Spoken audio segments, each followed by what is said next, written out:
Bismillahirrahmanirrahim. Shikues të nderuar, ju përshëndesim me selamu aleikum.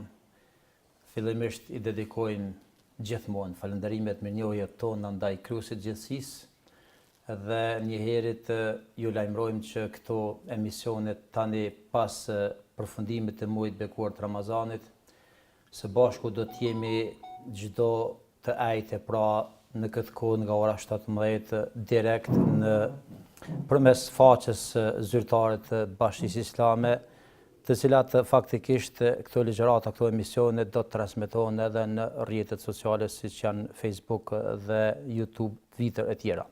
Gjitha këto në emër të Bashkisë Islame. Me profesorin jemi prapë me profesorin e nderuar Mustafa Efendi Avollin dhe me qenë se është parë e nevojshme që t'i qasemi nga koha e pejgamberit tonë të dashur Muhamedit alayhis salam, tema të cilat faktikisht janë me interes të veçantë në mesin tonë, popullin tonë dhe tek besimtarët tanë, kështu që neve jemi mirënjohës jashtë Zotit që kemi në mesin tonë kuadër të tillë të cilët janë ekspert në fushën të fikut, pra të jurisprudencës islame, siç kemi të tillë edhe profesor Mustafa Efendi Avolli, kështu që neve sot po fillojmë këtë emision të ri që do të jetë pra I vazhdueshëm çdo të ajte, çdo javë me profesorin e nderuar dhe emisioni ka të bëjë trajtesa rreth temave që lidhen me shkencën e fikut.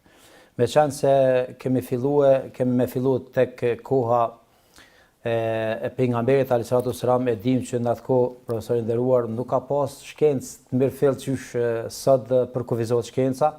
Megjithatë, në fillim të emisionit shprehim shumë mirëseardhje nga dëshmërinë që çdo herë tregon për këto emisione, lutem te Allahu Zot me shpërblije. Por para se të hyjmë tek tema çështja e fikut si term gjyqësor, çfarë do thotë që me kon më e qartë e shpjegueshme para shikuesve dhe dëgjuesve tonë. Bismillahirrahmanirrahim. Alhamdulillahi wassalatu wassalamu ala rasulillahi wa ala alihi wa man walahu ila yawmiddin wa ba'd. Po neve do të mundohem këtë cikël të ligjëratave të transmetuara që u munduam me përcjell zhvillimin historik të jurisprudencës islame ose të menduarit juridik islam. Çështja e fikut kisha pas me bë pak një hyrje të shkurtë që me po ku nxen fiku vendin e tij si shkencë. Çfarë pozite ka? Po. Në fen tonë. Islami si tërësi si fe, misioni çdo I pejgamberit alayhis salam trajton tash po 3 rrafshe. Rrafshin e besimit, dhe rrafshin e praktikës, po e quaj, dhe rrafshin e virtyteve morale. Me të parën, rrafshin e parë merret çështja e shkenca e akaidit ose ilmul kelamit ose tauhidit ose çdo që e quajmë, është shkenca që trajton çështjet e besimit. Rrafshi I tretë, po kalojnë tretin, do të merret me të shkenca e ahlakut ose e etikës ose e tasawufit ose po që quhet më shumë se një emër. Dhe aty trajtohen tematikat që kanë të bëjnë me virtytet morale. Ndërsa rrafshi I dytë, e që është më I gjerë, pa konkurrencë, është gjithçka muslimani e bën në praktikë. Gjithçka që është kërkuar prej Allahut xhaleshanhu që ta praktikojmë në jetën tonë dhe prej këtu fiku është ajo shkencë, tash po mundohem me në misionet tona më ik pak kuptimeve terminologjike, pak me kon më të kapshme senet. Fjala fik, nëse e rrekemi I qasemi gjithsesi, është prej faqih yafqahu, paskajorja al fiqhu, që nën kupton të kuptuarit e tash më thon madrit, të kuptuarit e folësit që të flet. Nëse dikush drejtohet dhe fjalët e tij duke I marrë vesh, të I kuptue, atëherë kemi drejt me thonë që faqih ar-rajul ose faqihtuhu ose. Për ata dhe me këtë kuptim ka ardhur edhe në Kur'anin e Madhërisht në disa ajete të Kur'anit. Ma li haula'i al-qawm la yakaduna la yafqahuna haditha. Që la yafqahuna hadithan do të se kuptojnë atë që po u thuhet. Ose populli I Shuaibit kur I ka thonë Shuaibit alayhis salam ma nafqahu kathiran mimma taqul. Do të shumicën e asaj që apo thuan nuk po e kuptojmë, që do thotë fjala fiqh vjen me kuptimi I sa është të kuptuarit e asaj që thuhet. Janë munduar disa prej dietarëve të usulit fiqhut, edhe gjuhëtarëve, me thonë që me fjalën fiqh nën kupton të të kuptuarit diseneve pak ma të rana, ma të kuklavitura, ma të thella. Se ka thonë, ajo që kuptohet qartë me njerë, si të thuash, quhet fehm. Ndërsa kuptimi po i thjeshtë, po ndërsa kur çështja është pak më e rëndë, me kuklavitun dhe kërkon precisitet në të kuptuar dhe thellim, atëherë quhet fe. Quhet fe. Sido që të jetë edhe njëri edhe tjetër të janë për afërt në kuptim. Kjo është kuptimi gjysor i fjalës. Fjala fiqh në Kur'an edhe në Sunet praktikisht se hadithi pejgamberit alayhis salam kur është lutur për Abdullah ibn Abbasin, Allahumma faqqihhu fi dini, praktikisht në një farë mënyre nënkupton fen si tërësi. Tash po flasim kuptimi gjysor dhe kuptimi fetar në tekste. Ma vonë fjala fiqh praktikisht është ngushtuar kuptimi i saj dhe praktikisht tash ma vonë është veçuar si shkencë ose si emër një shkencë të caktuar që nënkupton jurisprudencën islame ose ma drejt me thonë se vetë fjala jurisprudencë të na ose drejt ose kur e përmenum ligjin një farë mënyre është më e ngushtë se ajo që nënkupton fjala fiqh. Sepse fjala fiqh është e drejta islame, po ngërthehen në te edhe shumë rrafshe të cilat nuk i trajtojnë të drejtat ose ligjet, kanunet bashkëkohore të quhet shteteve. Pjesë e fikut është edhe ritualet, ibadetet, që janë pjesë të ligjeve të tjera. Pastaj qasja e fikut që shtanë pare merë pjesën gjitha fushat dhe porët e jetës e njeri dhe në qatë mos sa që disa prej mekasve, kur i kanë në farë mënyrë, i kanë përqesh muslimont, ju kanë thonë që ai pejgamberi, ai jaroni ju, për fjala për pejgamberin alayhis salam, që tash ka vendosë se të Arabt ka qenë ai krenaria të prume dhe mendjemallësia, s'ka ndoshtë me mësu kërkush kërkonin. Se i kënë ndërhyjë dikoj, privacinë ka konsideruar që praktikisht i ka senet jo mirë. Prej këtu e kanë ndëgjueshmërinë që e kanë pas sahabët, shokët e pejgamberit, besimtarët e parë, për pejgamberin alayhis salam, ata e kanë marrë për çështje budallakie për kohën e tyre. Për ata dhe në këtë pikë i kanë prek. Që dhe ide keni pasat krenarinë e juve, do të keni po qa keni dash me fjallë tjera, se në tash qa po ju thetaj, po do të me ndëgjue. Edhe prej këtu, në farë formë qytëse dhe nënçmuesi i kanë thonë, një ditë ka mu ju kallëzua dhe mu ju tregua, mu ju mësue, edhe qysh me inë në vecej me krye, nevojnë më falë një. Ai sahabi kanë vëllaj, ti po ma do të ke përsynim që përqeshjen, po në realitet edhe për ato kemi regula. Në realitet, edhe për ato kemi regula. Do të praktikisht syhet në WC, me cilën kom të qakën do të para hyrjes, si latë, anusisi, gjithë shka e kemi të detalizume. Këto detale nuk i gjojmë në asni plan program jetësor tjetër. Për ata fiku është shumë ma i gjënë se ajo që konceptuat kërë përmenit ligji ose drejta e caktuar në kuptimin terminologjik të fjallës tek bashkohor, ashtë djetarë që merren me jurisprudencë. E qartë. Me qanë se kjo kishte të bëjë me kuptimin edhe etimologjik gjuhësor, po edhe terminologjik, rëndësia e njohjes fikut. Profesor, pse duhet tash t'i bindim edhe shikuest, pse më u kthye në gjenez atje dhe me folë, çfarë rëndësie ka fikut për neve edhe imamët, por edhe dëgjuesit e xhamati? Asaj që u mundu me sqaruar më herët, kuptimin terminologjik sidomos të fjalës fiqh, si shkencë tash, do them fiku është krejt aja që Zoti kërkon prej teje me punue, prej lindjes deri në vdekje. Ose më drejt non, fiku është ajo që ofron rregulla pej para se me lind njeri dhe deri pas vdekjes. Do të krejt është plan program i plot i jetës së individit dhe shoqërive. Por derisa është kështu, nuk ka logjik, s'mund mendohet, dikush mund valla jo musliman dhe sjellja e tij të mos jetë në ujdi me kërkesat dhe mësimet e Zotit. E çaja që kërkohet prej Zotit, që ka kërkuar prej nesh quhet fik. Prej këtu, ky plan program hyjnor është fiku. Patë nuk jemi musliman. Por themi, patë si jemi musliman, na del pa rëndësia e kësaj shkencës së shkencës. Për ta studimi i fikut tash me thonë, a është farzës është për me detalizuar me konë ma i qartë, po, ajo që kem nevoj ditore, që është e domosdoshme për neve në ritualet tona, dhe ajo që është e domosdoshme për neve për profesionin që kryejmë, ajo pjesë e dispozitave është obligative, farzi ajnë, obligim për çdo njonin me mësue. Dërsa pjesa tjetër që s'në ndërlidhet me profesionin dhe punën praktike ditore që e kryejmë, atëherë ato mjafton dikush me ditë, është farzi kifaje. Farzi kifaje që është? Farzi kifaje është çdo gjë që si obligim bartet në shoqëri, e nëse një pjesë e shoqërisë e kryen, lirohen të tjerë. Për ta në këtë rast mund të themi se ajo pjesë e shoqërisë që e do të me ditë gjitha, po thot dash detalizuar fikun janë imamët, hoxhallarët, por derisa kemi të tillë në shoqërinë tonë, është kryesi farzi kifaje. Dhe nuk kemi të obligum tash çdo njëri vëllai se tash atë do të më morë secili me fik edhe si mjafton, s'mundet më marr as me mjekësia as me kurrë tjetër. Po na themi jo, secilin profesionin e vet. Ai që merret me tregti e ka obligim me i njoft dispozitat bazike që nuk kuptojnë ose pe cilave varet tregtia e tij, që është e lidhur me çfarë është e lejuar. Ai që merret me ushqimore, sa po them tash, duhet me i ditë dispozitat të cilat ndërlidhen me çështjen e të lejuarës dhe të ndaluarës në ushqim.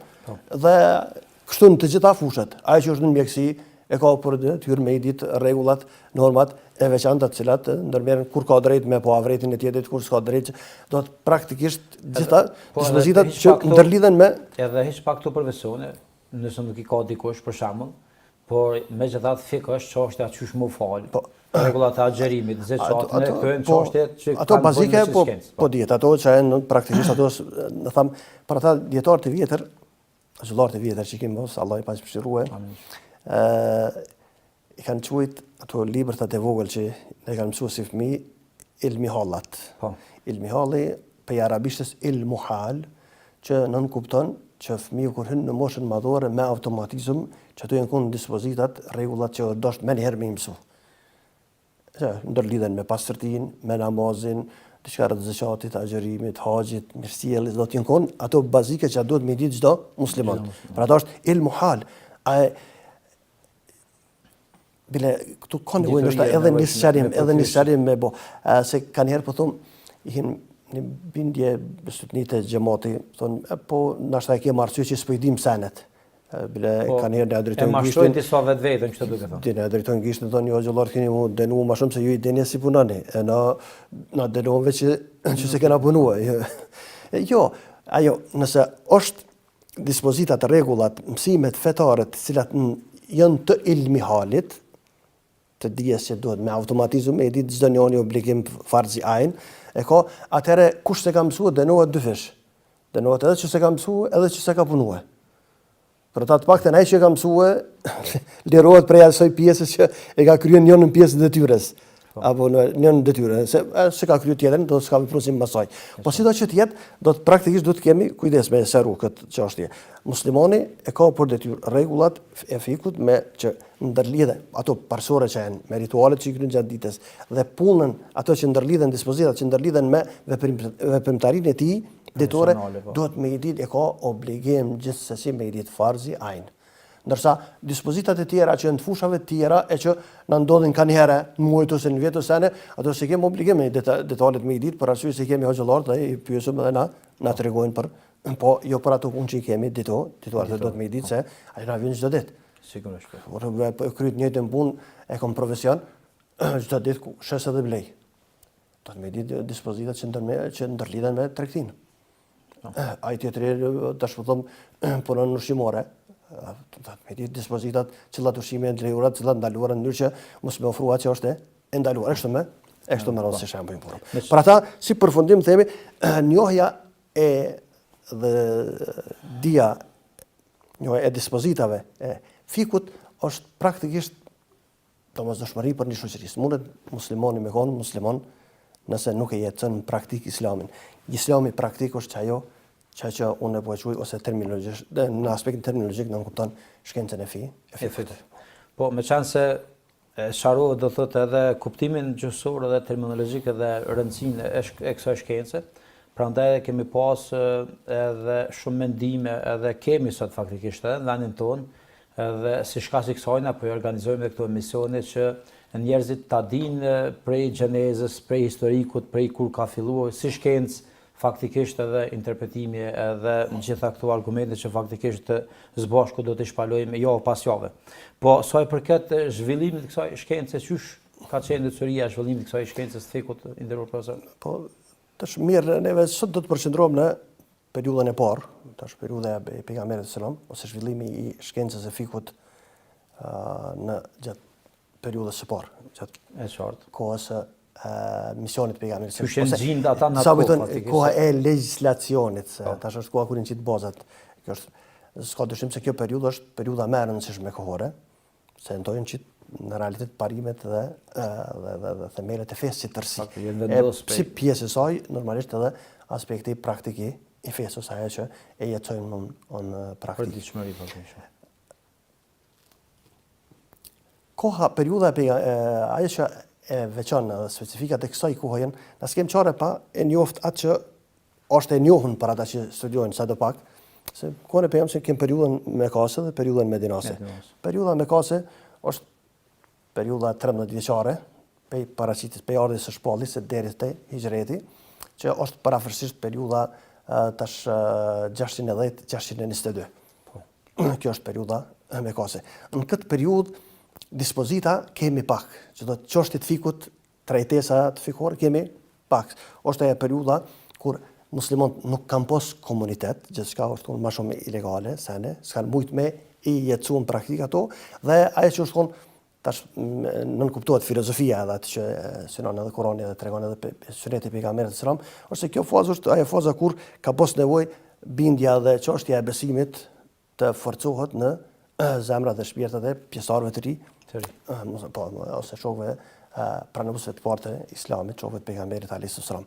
Pra ata kur baza është bë, është kuptuar në aspektin burimor, pastër, çështja e besimit. Bindja ndaj Zotit. Dhe është rregulluar që raportin mes njerit dhe krijuesit si duhet.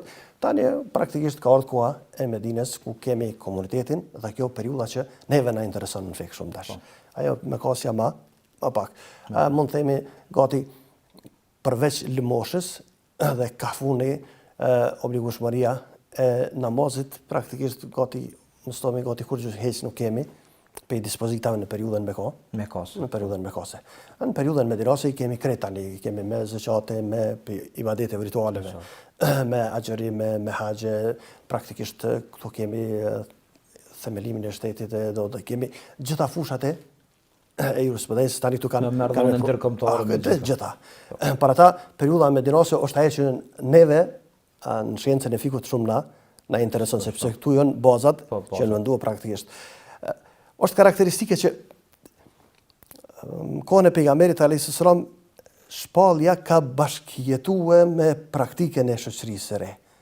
Do të paraqit nevojat është janë orë dispozitat, janë orë zgjedhjet. Për ata është njëri prej elementeve që ka bëu që shpallja truhet, se është jetësuar në praktik dhe mo nuk e kemi atë që kemi pas më vonë, ose që kemi tash, ku tash po e studiojmë çështjet për me zgjeru diapazonin e njohurive tona. Në ajo këtë kohë kemi gjithherë është prit mos po shpallet diçka ose po vjet dikush për vetë pejgamberin diçka në mënyrë që më mësu diçka të re për me jetësuar në praktik. Na kemi burimet e tash po them jurisprudencës islame në këtë kohë është Kurani dhe Suneti, në gjitha librat e gjojmë. Kur e kemi Kuranin edhe Sunetin, do të ajo që është shpallja dhe ajo që është komentimi dhe jetësimi, sqarimi pejonës së pejgamberit sallam ose me fjalë ose në praktikë asaj që është shpall. Kurani dhe Suneti. Këtu kisha pas qef përderisa bazike dhe çdo kemi tash mbasdekës pejgamberit sallam këto dy burime nuk janë shtuar. Nëse më thonë valla tash e kemi i kena gjetë të ajete pa dje. Po më rësha jo, më thonë valla numri haditheve është shtu mas i ka vdek pejgamberi sallam. Mundën më shtu, po ato hadithe janë të rreshme. Kështu që dy burimet kanë përfunduar me vdekjen e pejgamberit alayhis salam. Çka po do me thonë? Po do me përmend një element, një sqarim i cili pej çorçeve të caktuara në këtë kohë, tash po them periudhën e dekadencës, shekullit që la mbrapa sidomos e deri tash, po përfolet me të madhe Ajo është mbështetja në Kur'an dhe në Sunet. Fakt është. Po, mbështetja në Kur'an dhe në Sunet. Mbështetja në Kur'an dhe në Sunet ka dy forma. Forma e parë është ajo shkencore, logjike që e kanë aplikuar gjeneratat e para dhe imamët e që neve do ta detalizojmë por do të flasim për ijtihadin. Dhe forma e dytë që këta po e kërkojnë, ajo është me pas për çdo çështje ajet edhe hadith. Për ata kur thosh që kjo bën, të bëra ajet edhe hadith.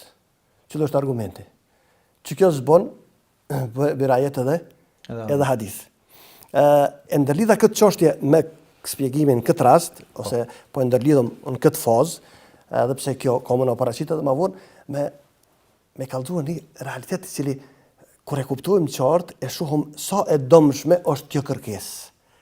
Nëpërmes kësaj kërkese çka kemi bë? Praktikisht e kemi qitë fikun islam pe lojës, ose pe jetës së muslimanëve, ose praktikën islame shërit. E kemi larguar për jetës së muslimanëve. Pse? Për arsye se unë po tam ndalëm edhe i vetëm dietarët e fikut, ose ata që janë marrë me jurisprudencën, sa ajete në Kur'an i kemi që kanë karakter juridik. Për afërsisht janë 500. 500 ajete. Mirë, sa hadithe i kemi që kanë karakter juridik? S'dalin 10.000. Dikush ka muhabise, kur po i përmenum do numra, po i shoh që disa pi edhe gjatë shkrimeve që po na përcjellin, s'po kanë çastit qartë. Kur thon vëllai, tash për shembull e morëm Buhariun. Sa i Buhariut, nëse ja fshim hadithet e përsëritura, na dalin pak mi 2500 hadithe. Tëra roset janë më pak se 3000. Që ka hadith që është përsërit në disa vena, 7-8 vena. Mirë, po na do të mos me harrua se në Sahihun e Buhariut kemi hadithe në fillim të cilat flasin për çështjet besimit. Ato që në të fushës që neve na interesojnë dispozita. Kemi në Sahihun e Buhariut hadithe që flasin për moralin, mirësjelljen, virtytet morale.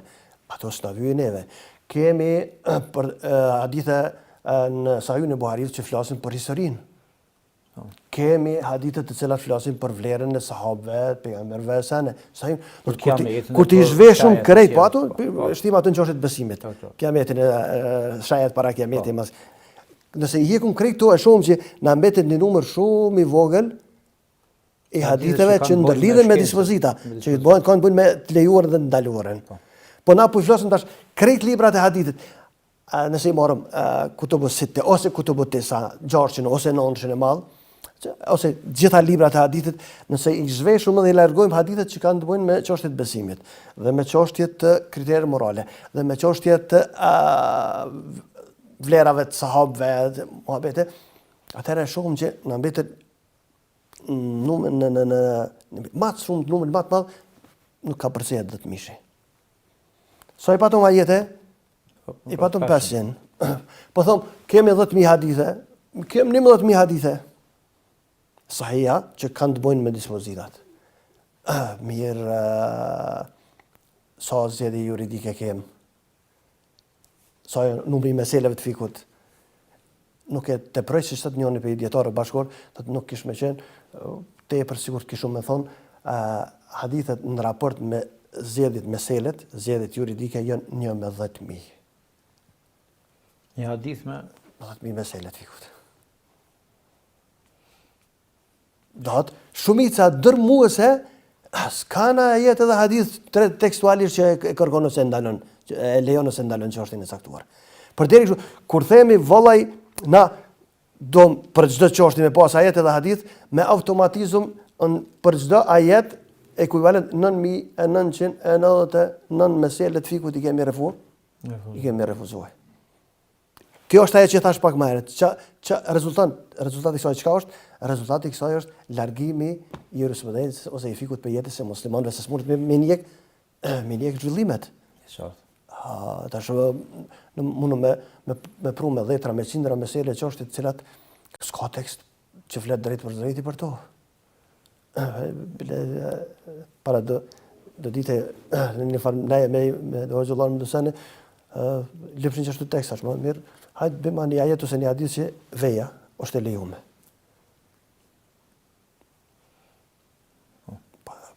e nën kupton teksti, po s'është drejt për zëti, s'ka ajetës, hadisi flet, mos të tash plot sene, valla filoni, na thirrën në xhami po vim në xhamun për çka, me dhon gjak. A lejohet me marr gjakun a? Gjojeni ajetës një hadisi bon, me dhon gjakun.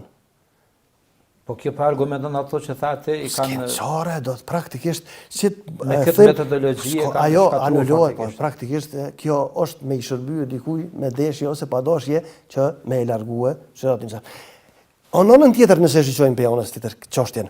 Sikur të kish dash Zoti, urësia e Zotit më paskon që me quë për çdo mesele, për çdo çështje me ofrua zgjedhje tekstualisht ajete dhe hadith. Sa ajete dhe hadithe do t'i kesh do të kishëm miliona ajete dhe hadithe. Kush kish me mësue? Qysh me punu me to? S'mësohet kërkush. Ashtë e pakapshme. Për ata ka dashur Allahu xheleshanu tekstualisht me i prek vetëm senet parimore që janë, tjerat me dhonë në fund për rregullave të përgjithshme dhe nën to ka vend tani pastaj ijtihadi. Për këtu, po, në periudhën e pejgamberit sallallahu alajhi wasallam kemi burimet e jurisprudencës islam, e fikut islamian, Kurani dhe suneti i pejgamberit sallallahu alajhi wasallam. Kurani, që tu ajete që janë shmoll, që kemi sot në kopertina, po që në ndërlidhen me dispozita, është dikun një 500. Edhe këtu një serim të vogël. Pse po thomë parafërsisht? Që edhe në Kur'an, po thonë, so pe ajeteve kanë karakter juridik, parafërsisht 500, 550. Pse, s'kena pas vakt me një, që fënde, me të morë mësofën e me në gjirë. Po kena pas, po ka divergjencën mes dietarëve që trajtohet tekst juridik, që në disa rrafshe. Për shembull, kush e lexon Kur'anin e Madhërisëm, me automatizëm ka me rënë sy, edhe has më njerëzit në Bekare, që Kur'ani flet për historikun e pejgamberëve të mëhershëm. Po, edhe kaldon ndjer tash po them pjesë fragmente nga jeta e shumë për pejgamberëve. Mirë. Nëse Allahu xhaleshanu flet në afron një fragment nga jeta e një pejgamberi, a është ajo, nëse është ka përbën të dispozit, a është ajo dispozit edhe për neve, apo jo? Kjo është ajo farmabeti.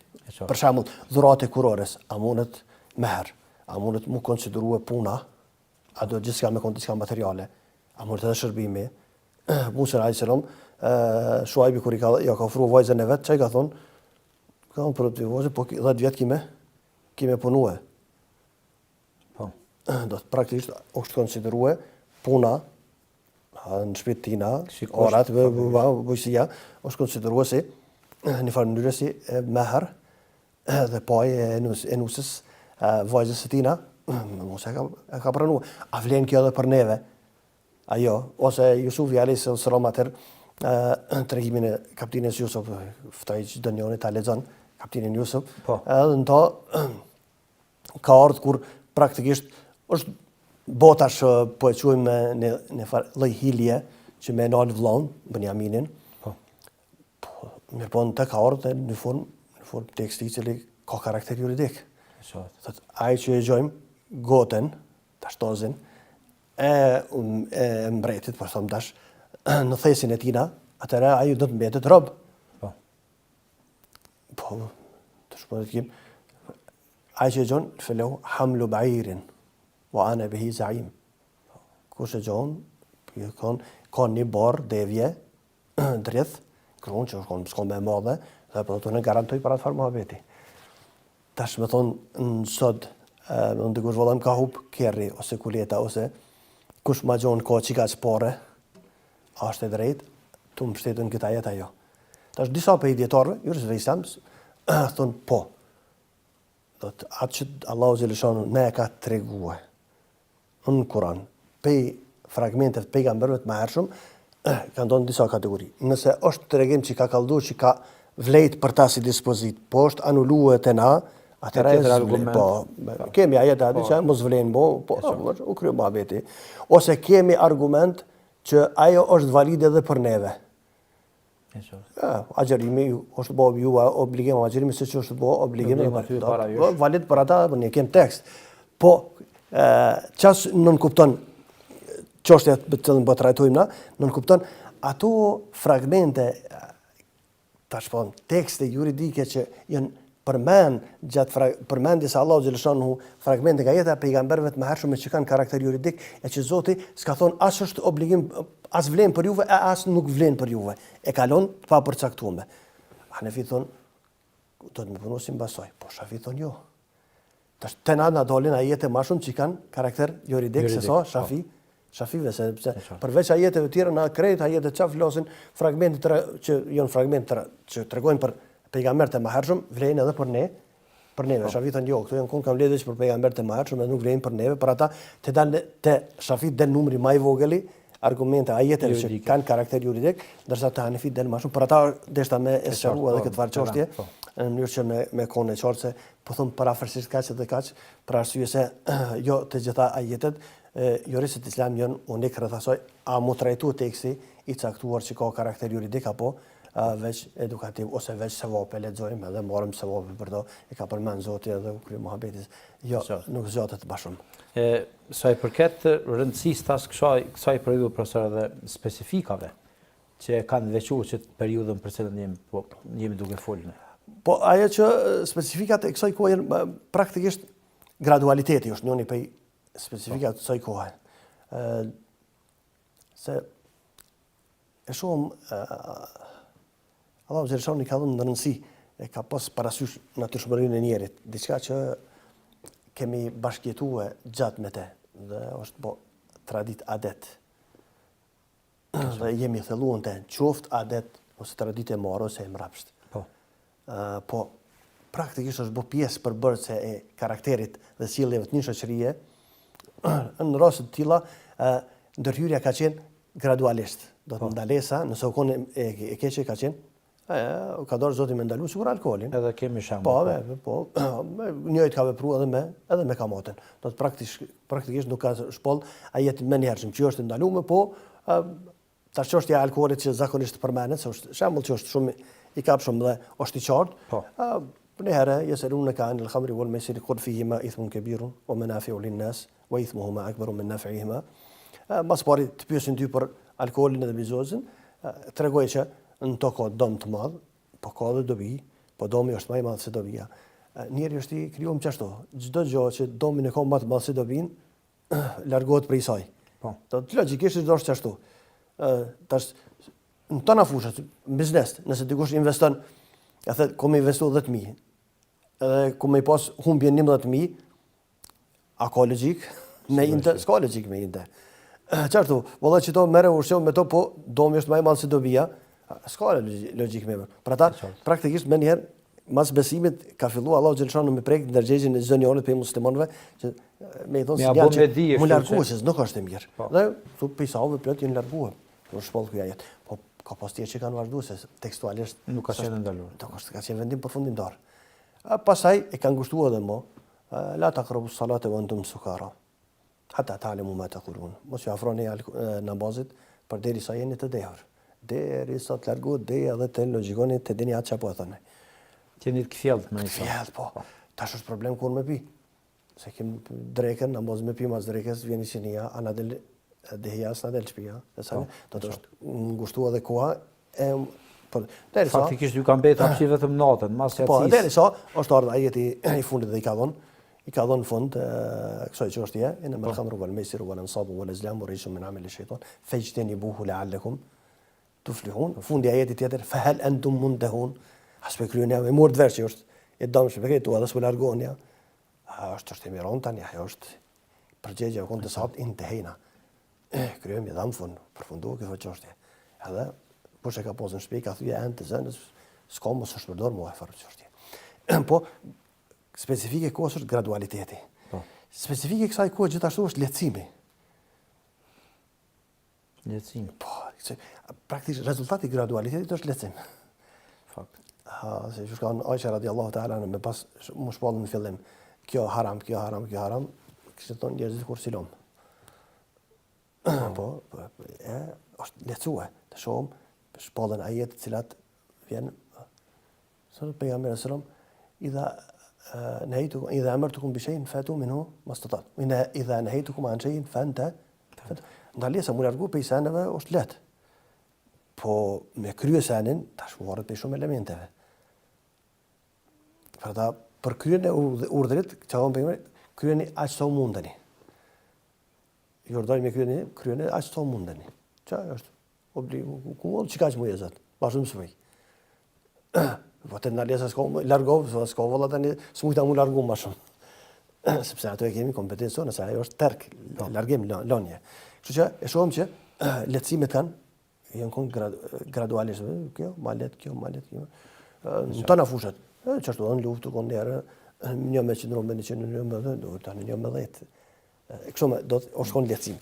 Është pe karakteristikave është anulimi neski i vendimeve që s'ka mundësi më bë. Po ka pasur rast rast. Po ka pasur raste kur ka ardhur çështje zaudhur, edhe është anuluar me vendim të ri. Kemi pe rasteve zjarreti vizita e Varrezave për shembull. Po. Praktikisht e shohim që në kohë të caktuar pejgamberi sallam në fillim ka ndaluar vizitën e Varrezave.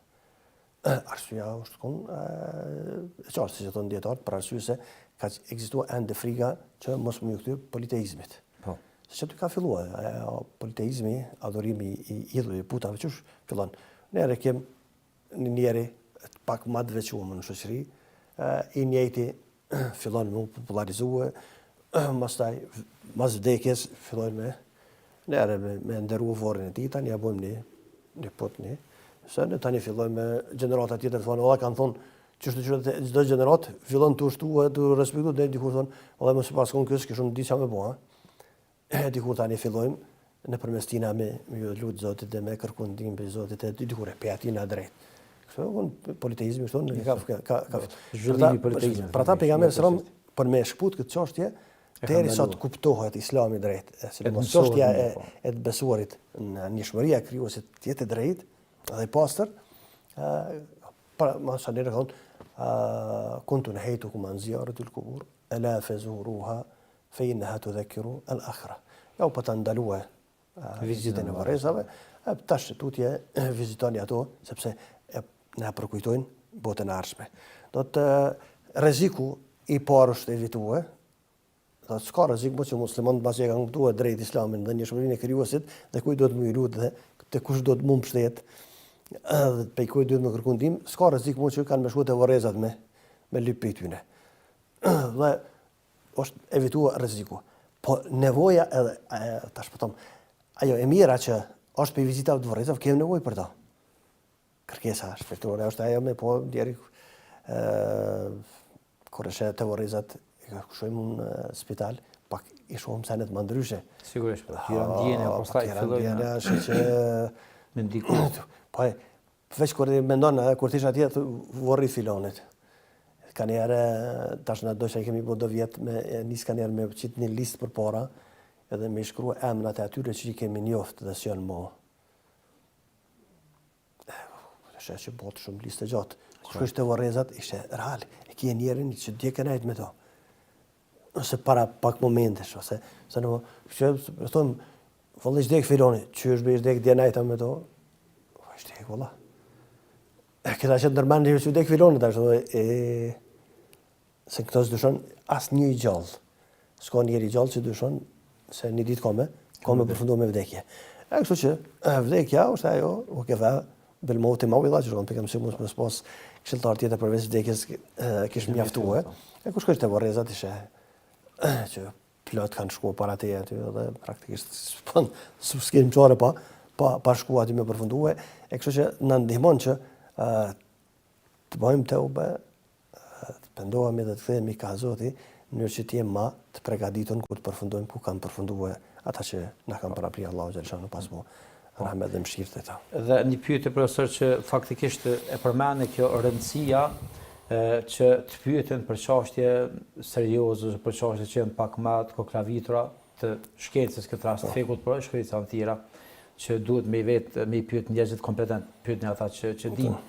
Çysh ka qenë çështja e sahabëve këtë rast për me marrë mësim ose me marrë përgjigje në çështje që ata e ballafaquar se tash e kanë ndryshuar një sistem.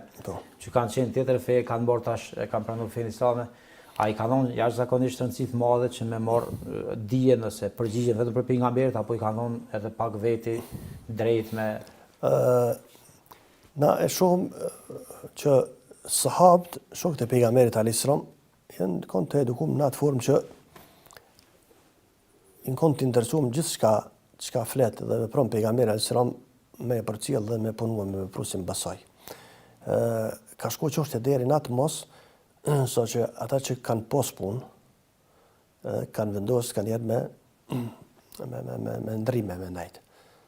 Për ata të Omeri radiallahu ta'ala ne edhe përmend tjetrin me emën që një ditë e ka kry punën teme, si vari ditën tjetër unë e kam kry punën tina, ajo doshtë me dol, me ndajt me pejgamberin, mbrome mi ja kaldu që ka bu pejgamberin gjatë ditës. Dhe kujdes, po do të është konë kujdes aq i madh, do të praktikisht konë një farë mënyre krejt kamera, sytë e tyre dhe mendje e tyre përqendruar me fokusimi pejgamberin alayhis salam pe momentit kur është dalë prej derës së shtëpisë deri sa është thye. Tha këtë e bone, këtë e bëri këtë dhe ajo është përcjellte te të kështu që nuk ka personalitet i përcjellën si pejgamberi alayhis salam. Kjo është konë në fund të fundit kërkesë dhe udhëzes kuranore. Laqad kana lakum fi rasulillahi uswa. Për ata edhe pejgamberi sallu kema raitumuni. Falën që shumë gjeni, po mu të fal. Ose shambëltyra më mirë është. Po, ose vetëm as. Khudhu anni manasikakum. Merrni prej meje formën e kryerjes së haxhit. Merrni prej meje do të çojmë çfarë bëj. Dhe krejt hun tash përcjell gjithkund. Pe vesh hiramin, nes boni fali dyre çote, mori telbie, filloi shkoi gjatë rrugës, kur shkoi në te borze, merr këtë tekbir, kur ngrit këtë tekbir, do të praktikisht gjithçka, çdo detaj çka kanë po pejgamberi sallallahu duke e bë dhe e krye e kanë përcjell dhe e kanë transmetuar te gjenerata tjetër. Po ajo që ndoshta ka vend pak me e sqaru si çështje në këtë rast është një çështje që zakonisht kur është kjo periudha e parë në ndërlidhet me çështjen e istihadit. A ka pas drejt pejgamberi, a ka bu pejgamberi istihad ajo? Çka është istihadi? Istihade yajtahidu ijtihadan pe al-juhdu që nën kupton kur njeri deri krejt mundin e vet për me realizuar një punë që është e rëndë, jo e lehtë. Që përmend faktikisht në fillim atë tek kuptimi gjithsesi. Edhe kuptori do të edhe këtu është do të jo lehtë aty. Do të istihadin nën kupton ai gjykimi juridik, produkti, përfundimi në cilin përfundon juristi islam i kualifikuar në trajtesën e një çështje për cilën nuk ka argument të formës së prerë, ose në kërkesë ose në besueshmëri, ose nuk ka argument fare. Atë do të më në bazë të analogjisë ihsanit, istislahit, maslahal mursal, do të burimeve tjera që ne do t'i përmendim tani inshallah taala me e zgjedhja të çështje. Po në tëna rastet nuk i ka lirinë e gjykimit që disa pretendojnë me thonë që valla për shembull Hanefino këtë shpifje gjithë në buhat.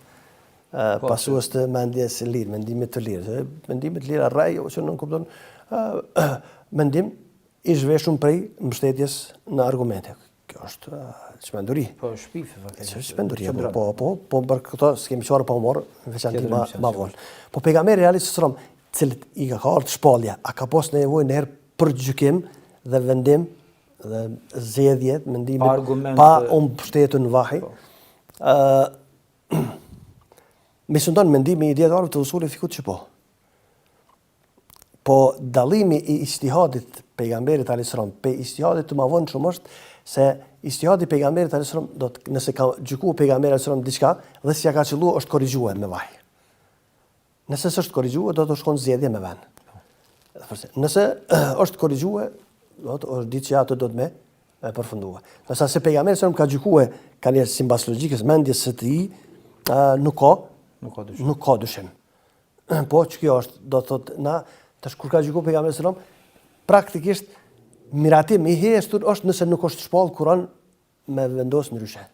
Me kallëzu që ke është vendim i gabuar. Edhe është korrigjuar. Kemi ajete për çështjen e parë, se raste edhe raste tjera që pejgamberi s'është korrigjuar që do të është miratuar gjykimi i tij. A merr, si shembull, përderisa ta përfundojmë me shembull për po, shembull konkret, pejgamberi alayhis salam është çështue me rastin e luftës së Tebukut, kur çdo kush prej dy fytyrshave munafikëve është ardhur dhe ka kërkuar leje, valla s'po më vihet. Po më rëshë se tom sikom ranet. Edhe i ka lejuar. Anë bon, s'ka. Bon, këteu. Po, Allah xhërëm, afallahu anke lima adhin të lehu. Ta kemë falem, do s'ke bo me, së shkon gjykimi drejt, së shkon me ven. Po, kryo muhabeti. Qërtim që, do të konë zedhe pejgamberi, i ka lejuar, po së shkon me ven. Ose mendimi i lirë që mendimi i lirë. Ose çështja e robërve të luftë mas luftës së Bedrit. Kjo lufta e Bedrit muslimanët për herë të parë ballafaqohen me këtë problematikë. Sa pas luftë më herët. Tash kanë zonë njerëz rob. Çfarë bëjmë me ta?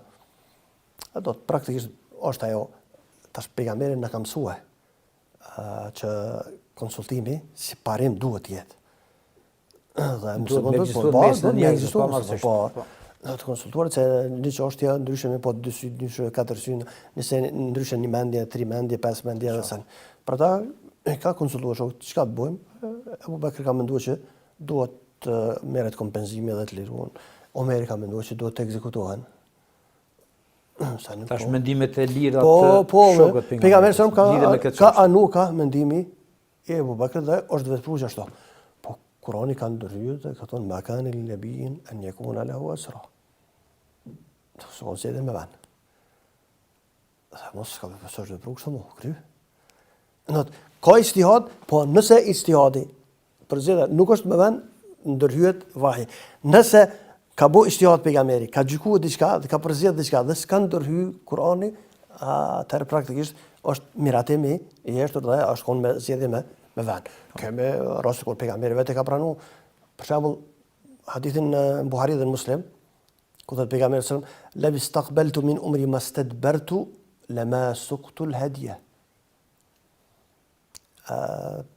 Praktikisht nëse kom jetë më gjatë, për të pak për të mos më shkuat tekstualisht këtë hadithin, nëse do të jem më gjatë, po mbarashë në haxhin tjetër, sikur të kom ymër me boni hajs tjetër që s'është realizuar ajo, Zoti e marr kurbanin me veti.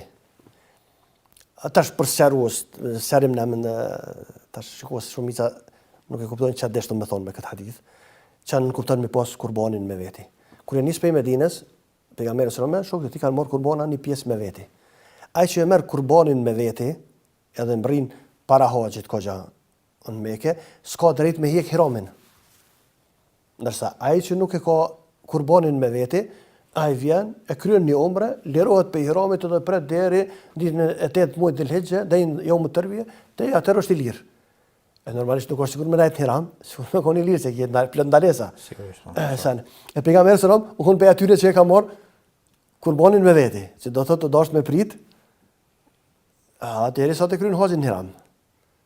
Për ata kanë sigur kom jetë, vitin tjetër, herën tjetër, kur ta bëj haxhin, se ta marr kurbanin me veti në mënyrë që me bo umrën një herë, tani më najtun Mekë, merr koha e haxhit, kryet muhabeti edhe vazhdojmë. Do të praktikisht kjo është ijtihad për pejgamberin. Do shkon për zgjedhjet e tij, se sikur ti shkon nëpërmes vajit, se shor deri te kjo valla si t'ia kisha bëu sikur të kom vitin e ardhshëm do t'ia kisha bëu pak më ndryshe. Me këto argumente po përgjigje ndaj disave që na pyetin, a është gjithçka transmetim pe pejgamberit vaj, shpall. Po, si ta përkufizojmë këto tash. Kjo na del që është gjithçka tash po them, është vaj ose i miratuam ose drejt për drejti. Po flasim për kohën e pejgamberit alayhis salam. Për ata po them, këtë që thash. Nëse është miratuam faktikisht ky vetë ka bëjë ijtihadin, por ka qenë i çelluar, nuk ka ndërhyr shpallja. Po, nuk ka ndërhyr shpallja. Sa herë ka bëu zgjedhje pejgamberi alayhis salam, edhe nuk ka ndërhyr shpallja, është miratuar. Sa herë është kon istihad, ka bëu përzgjedhje, ka gjykuar pejgamberi sa mësukon me vend është ndërhyr dhe është përmirësuar faktikisht. Po çaja që quhet dietar të tefsirit itab, do të çortimi për vendime të caktuara që është temë trajtese veçantë që nuk kemi kohë se kemi ndërmend më marr këtë këtë ligjërat me te. Po kjo është dhe një çështje tjetër është shumë me rëndësi, po mendoj që tash nuk kemi edhe kohë për mu marrë me ato, është sahabët a kanë pas drejt me bo ijtihad në kohën e pejgamberit, sa kon pejgamberi gjallë ajo.